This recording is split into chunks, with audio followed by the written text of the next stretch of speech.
Have you ever stumbled upon an old oversized key and thought, how could anyone carry this around? These keys weren't just big, they were almost as heavy as the locks they opened. Today, we're unlocking the hidden story of why old keys were so large, and some surprising reasons that might change the way you see them. Let's start with the basics. Early locks, like the warded lock used in Europe for centuries, were bulky pieces of ironwork. To open them, you needed a key with a long stem and a wide bit to bypass the internal wards. Smaller, delicate keys simply couldn't handle the job. They would bend, snap, or fail to turn the heavy mechanism. Remember, this was before precision steel cutting. Blacksmiths worked with iron and brass, softer metals that demanded thickness for strength. So in a way, the size of old keys wasn't about style, it was pure necessity. But keys weren't just tools. They were symbols of authority. Imagine being a castle warden or a wealthy landowner. The bigger your keys, the more control you visibly carried.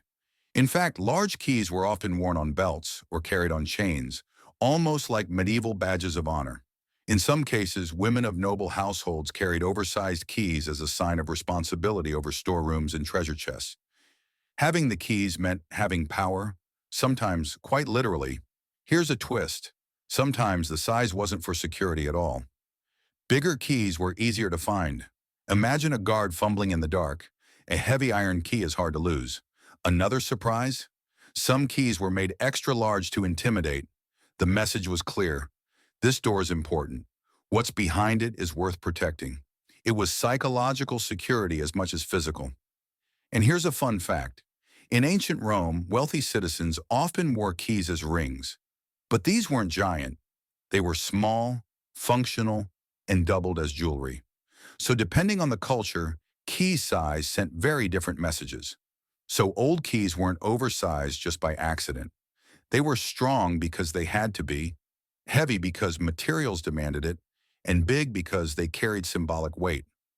They were tools, status symbols, and even weapons of intimidation. Next time you see one, remember, you're not just looking at a key, you're holding centuries of history in the palm of your hand. If you enjoyed unlocking this story, hit like, subscribe, and join us for more fascinating secrets from the past.